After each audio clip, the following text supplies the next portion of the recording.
Alhamdulillahi rabbil alamin wassalatu wassalamu ala nabiyina muhammadin wa ala alihi wa sahbihi wa man tabi'ahum bi ihsanin ila yawmiddin.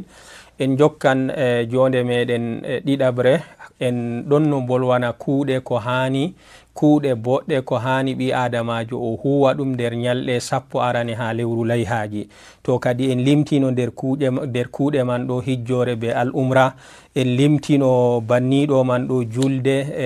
aynugo julde nde farilla be ɗuɗɗingo nafila, en mbi bo non sumago kadi ɗo man ɗo en gartan ha nonde nayabre kayre wonte azzikr, innugo Allah. To kadi innugo Allah ɗo kanjum man ɗo yiɗama ɓi adamajo ɗuɗɗina innugo Allah ha nder ñalɗe ɗe ɗo be mobgal none innugo Allah ɗon mari none fere fere. nder ɗon man ɗo jangugo alquran, ɗon nder innugo Allah man jangugo alquran, ɗon nder innugo Allah man habbirgo, ɗon nder innugo Allah man yettugo Allah, ɗon nder innugo Allah man wigo la ilaha illallah, ɗon nder innugo Allah wadgo istighfaru, ɗon nder innugo Allah wadgo do'a. Fakkadi ɗo man fu ɗo none jego ɗe limtuɗen ɗo fu ɗum nastan les inde wi'etende azzikro, innugo Allah. To kadi ngam jawmirawo ɓangi ɗo wi'ata liyashhadu manafi'a lahum wa yaskuru smallahi fi ayyamin ma'lumat, kadi ngam ɓe jalɗira deydey ko latti boteji nafanɗi ɓe, non do ɓe inna jawmirawo ha ñalɗe andaɗe. Kanjum fassiroɓe mbi ko wonte ñalɗe andaɗe man ɗo kanje wonte ñalɗe sappo lewru layhaji sappo arane. Nden ɗon wa amma al ayyamul ma'dudat al maskura fi qawli ta'ala wadhkuru llaha fi ayyamin ma'dudan, ɗo man ɗo kanje wonte ñalɗe ayyamu tashrik, kanjum wonte ñalɗe tati ɓawo julde, sappo e goore, sappo e ɗiɗabre, sappo e tatabre, kanje gonte ayyamin ma'dudat. To kadi imamul Bukhari o wi ibnu Umar be Abu Hurayra Allah yerdoɓe kamɓe man ɗo ɓe latake ɓe ɗon no gurto ha luumo, ɓe ɗon gurto ha luuɓe ha nder ñalɗe sappo arane ha layhaji man ɗo, ɓe ɗon gurto ɓe jaha ha luuɓe ɓe kabbira kadi ngam ɓe ciftinora yimɓe, ɓe kabbira ngam ɓe ciftinora yimɓe. To yimɓe nani ɓe kabbiri, goɗɗo ɗon no sukli be lumo mum, goɗɗo ɗon no sukli be kugal mum gongal, kadi ɓe fu maɓɓe ɓe ciftora ase ñalɗe ɗe ɗum ñalɗe ɗe goɗɗo ɗuɗɗinta innugo Allah, kadi ngam majum ɗum latto ɗum siftinorgo ɓe, warta kadi yimɓe wonɓe ha lumo man ɓe fu maɓɓe ɓe ɗon kabbira. To kadi ko moye fu ɗon habbira be feere muɗum, warta kadi lumo man fu ngo warta ɗum harakare woore, ko moye fu ɗon habbira be feere muɗum ha nder yimɓe lumo man ɗo. To ɓeɗo kam ibnu Umar be Abu Hurayra kam ɓe lattake ɓe ɗon kabbira man ɗo ngam ɓe ciftinora yimɓe, kamɓe man ɗo ɓe ciftora ɓe kabbira. To kadi ɗo man ɗo ɗum kuugal bongal. Non Umar radiyallahu anhu kanko man ɗo o lattake no o ɗon habbira ha werde mako ha Mina, nden yimɓe wonɓe ha julurde nanamo kañum en bo kabbira, nden yimɓe luumo bo nana kabbirali yimɓe julurde go kañum en bo kabbira, kadi ha warta Mina man nga fu maga nga ɗon harakare woore dow kabbiroje man ɗo, ko moye fu ɗon habbira. To o wi'ata ha ɗo ko yiɗa kam ɓi adamajo, ko yiɗa ha habbirgo man ɗo ɓi adamajo o wangina habbirgo man ngam kuugal Umar radiyallahu anhu, non do be ibnu Umar, non be Abu Hurayra, ɓe fu maɓɓe ɓe lattake ɓe ɗon kabbira, ɓe ɗon do bangina kabbiroje man. Kadi ko ɓurata hango be meɗen enen ha zamanu meɗen ɗo, en geheɗitina sunna kaɗo ka famɗiti ha yimɓe, ko ɓurata hango en geheɗitina ka. Jotta kam goɗɗo to o yahi ha lumo o habbira, o ɗon yaha o nasti julurde non o habbira, masalan o ɗon yaha dow lawol non o habbira, kadi hani enen ha jotta ɗo ha sungullaji ɗuuɗi jamum, ha goytuji ɗuuɗi jamum, kadi ɓuran hango enen man ɗo en geheɗitina sunna man ɗo, ngam lattoɗa asababu ƴewnago tana maɗa ha kuugal hayru. to yiɗama ngam sunna man ɗo ka yejjitama ko warti ha yimɓe salihi en fuu tawa ha goɗɗo a foti tawa goɗɗo habbiran be feere mako Allah, amma ha goɗɗo o wi'a kanko man ɗo ha o habbira ngam o siftinora yimɓe, kanjum man ɗo kanjum man kam ɗum famɗiti ha yimɓe. To kadi yehɗitingo irin da sunna kaɗo ɗum hunde nde ɓi adamajo heɓrata ɗum barjari laatindi ɗuɗndi. to noon nder none innugo Allah giɗaɗo ha nder ñalɗe ɗeɗo man ɗo kabbiroje habbirgo kabbiroje man ɗo ɗe ɗon mari none ɗiɗi. ɗon kabbiroje joftaɗe mana man a habbiranɗe ha kala wakkati ngel giɗɗa fu. ɗon kabbiroje tongaɗe mana man kanje bo a habbiranɗe ha ɓawo juule parliɗinaɗe. to kadi kabbiroje ɗo ɗe ɗiɗi fu yiɗama ɓi adamajo o habbira ɗe.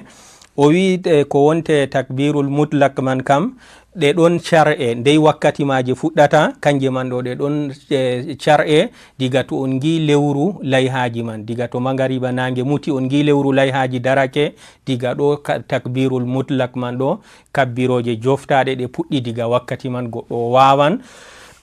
o fuɗɗa oɗon habbira. ɗe timman bo ha jotta kam mutal nange ñande 13 julde. to ɗo kadi ɗe puɗɗan diga magariba jemmare arande ha nder lewru layhaji, ɗe timman bo ha 13 mudgo nange ñalde 13 lewru layhaji. to ɗo ɗe kaɗata. to noyi sifa maje kanjum wonte o wi'ata Allah goɗɗo hani no o habbir, noyi sifa habbirgo, noyi lawol habbirgo, noyi hani goɗɗo singa ngayewa goɗɗo habbirta be muɗum man ɗo. ɗum ɗon mari singaji jur, amma kadi nder singaji man ɗo nder singaji man ɗo wodi singa cuɓaka no goɗɗo habbiri fu he'anan ɗum, amma kadi wodi no ɓurata hango kanko man ɗo o tokko. nder ɗon man ɗo o wi'a Allahu akbar Allahu akbar la ilaha illallah Allahu akbar walillahi alhamdu. to kadi ɗo ɗum singa cuɓanga, to goɗɗo waɗi lattake ɗo lawol ngol o habbirta be muɗum man ɗo ɗum lattoto ɗum boɗɗum. to kadi o wi ko waɗi ɗe mbi'a ɗum mutlak ɗo kanjum man ɗo ay ɗum kabbiroje man ɗe tongortake be wakkati, ban masalan ɓawo juule farillaje innama a wi'anɗe ha kala wakkatiwel ngel marɗa fu faya ɗe latto kanje man ɗo ban masalan hakkunde setinago be darnago foti a habbiran wakkati man, walla bo a wari a juuli a naafi nafilaje ratibije a timmini ɗo man bo foti a habbira kabbiroje man yeeso julgo. to kadi ɗo man ɗo kabbiroje man ɗo en ɗon mbi joftaɗe, en ɗon bo mbi kabbiroje man ɗo ɗe ɗo lattake, ɗon lattotoɗe kanje man ɗo ɗe tongaɗe. to kadi ɗo man ɗo boɗɗum ha goɗɗo garɗo julurde o juuli sunna ratibije kanko man ɗo habbira ɓawo ɗon man, walla o juuli tahiyatul masjidi hani kanko man ɗo o habbira ngam o siftinora yimɓe wonduɓe be mako ha julurde man ɗo, o habbira bo be dow kadi ha to o lattake o gorko kam habbirgo man wona be sautu towɗo, non ɓurata hango. non wodi tongaɗe bo kanje bo ndey kabbiroje nonde ɗiɗaɓre nder kabbiroje kabbirteɗe ha nder 10 arane lewru layhaji man ɗo nonde ɗiɗaɓre wiyete at-takbirul muqayyad, kabbiroje tongoraɗe be wakkatiwel kerangel. to kadi kanje man ɗo ɗe ɗon puɗɗa ha goɗɗo na kijjowo kam ɓawo julgo fajiri, ɓawo julgo subaha ha ñande arfa, ɗe ɗon timma bo ha asiri ñande 13, ɗe ɗon timma ha asiri ñande 13. ni kam to goɗɗo juuli asiri ñande 13 o habbiriɗe ɗo wonte wakkati maje timmi. to ni kadi lattiɗo nakijjowo kam diga subaha ñande 9 layhaji ɗe puɗɗata, diga subaha man to o juuli o habbiran kabbiroje man ɗe timma bo ha asiri ñande 13. to kadi ɗo lattiɗo goɗɗo na kijjowo. to kadi to lattake goɗɗo o kijjowo bo nde ɗe puɗɗata ha mako kanko man bo ɗe puɗɗan ha mako diga zura ñande julde, diga zura nyande julde ɗo kanko bo kabbiroje man ɗe puɗɗata mako nyande julde sappore lewru layhaji man ɗo kadi to o juuli zura ɗo man ɗo fuɗɗa kabbiroje man ɗo to ni o lattake o piɗɗo wakkatiwel man ɗo ko latti jamratul aqaba ɗe timma bo ha asiri nyande 13 to kadi ɗo latti to kijjowo bo ɗo wakkatiwel man ɗe puɗɗata ha muɗum zura nyande julde ɗe timma ha asiri nyande 13 to kadi ma'ana lattago maje ɗe mo qayyat ɗo kanjum wonte ɗe ɗon tongora ɗe latto ɓawo juule joyi to a juuli julde farilla a wi astaghfirullah ɓawo to a silmini kadi mbiya astaghfirullah nde tati nden mbiya allahumma anta salam wa minka salam tabarakta ya zal jalali wal ikram to ha ɗo man ɗo kadi nden gadda kabbiroje go mbiya allahu akbar la ilaha illallah allahu akbar walillahi alhamdu to kadi ɗo wakkatiwel ngel hani goɗɗo habbira kabbiroje man ha ɓawo julgo julde mako nde farilla. To non nder kuuɗe kanɗe huwego ɗum ha nder lewru layhaji man ɗo ko woodi sadaka bo ɗum hunde hande nde goɗɗo o huwa ɗum ha nder lewru layhaji to nder nyalɗe 10 arane lewru layhaji ngam kanjum man ɗo ɗum ɗon nder kuuɗe boɗɗe jawmirawo ɓangiɗo o solni en bo dow hokkugo sadaka man huugo sadaka man ha nder nyalɗe ɗe ɗo jawmirawo ɓangiɗo wiyata ya ayyuhallazina amanu anfiqu mimma razaknakum kadi o ƴewnori en be sifa imanaku o umri en kadi o wi nafken dokken ha deydey jawle ko jawmirawo hokki en ɗo dokken lattiɓe bukaɓe bo ha nder majum to kadi ɗo man ɗo ɗum umrore kadi ɗum kuugal lattingal bongal ɗum kuugal lattingal tilimgal non annabijo sallallahu alayhi wa sallama o wi ha hadisewol ngol o wolwani ha muɗum yimɓe jeɗɗo ɓe Allah waɗata ɗum les ɗowdi muɗum nyande wala ɗowdi fu sina ɗowdi jawmirawo subhanahu wa ta'ala nder ɗon man ɗo o inni rajulun tasaddaqa bi sadaqatin fa akhfaha hatta la ta'lama shimaluhu ma tunfiqu yaminuhu kadi nder yimɓe jeɗɗo ɓe jawmirawo waɗata les ɗowdi muɗum nyande dargal goɗɗo on o itti jotta kam sadaka be jungo maako nyamo o hokki sadaka ha jungo maako ɗiɗaɓo ma anda ɗum ɗumejum o hokki ha ɗum ɗumejum o hokki man ɗo to kadi mana man o suuɗi sadaka man wala anduɗo fu o hokki sadaka man to kadi oɗo man ɗo be hokkugo maako sadaka cuuɗika man ɗo be laɓɓingo anniya maako nuforago maako ngam Allah be majum man ɗo kadi latti kanko man ɗo jawmirawo hokkimo darja waɗanmo nder yimɓe jeɗɗo ɓe waɗata ɗownata les ɗowdi muɗum nyande wala ɗowdi fu ko luuti ɗowdi jawmirawo subhanahu wa ta'ala. to kadi ɗo man ɗo ɗum sappinan en tilmugo sadaka non wari ha hadisewol annabijo sallallahu alayhi wa sallam o wi'ata hadisewol man tasaddaqa bi atli tamrin min kasbin tayyibin wala yaqbalu llahu illa tayyib kadi ko moy hokki sadaka ha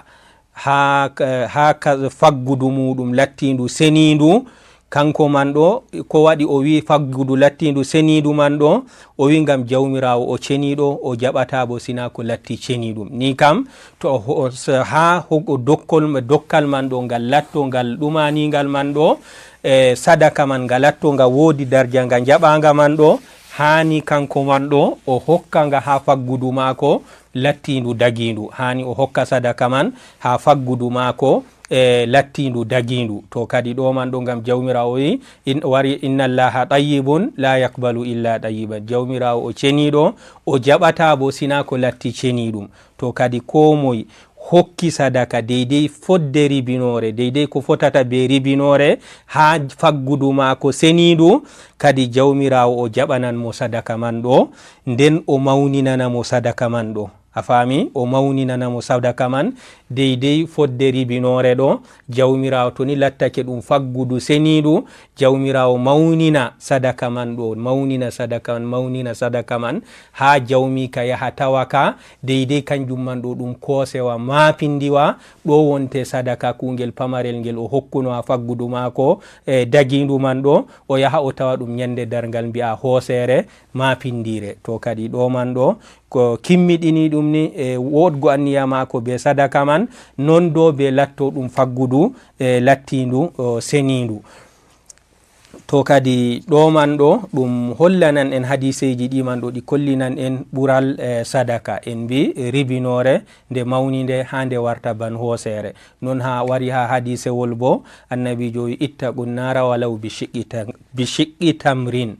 walaw bi shiqqi tamratin. kadi nden toro yiite ɗo ko be dokka sadaka fecco ribinore tema ribinore kamma foti ɗuuɗi jotta kam ko fecco na ribinore muɓre ko fecco muɗum peccitani dokka sadaka ha faggudu maɗa dagindu kadi ɗo man ɗo rentora be majum yiite ɗum renete mana man hunde famarde banniɗo jawmirawo renrete be mare yiite. haza wa sallallahu wa sallama ala nabiyina muhammadin wa ala alihi wa sahbihi wa man tabi'ahum bi ihsanin ila yawmiddin.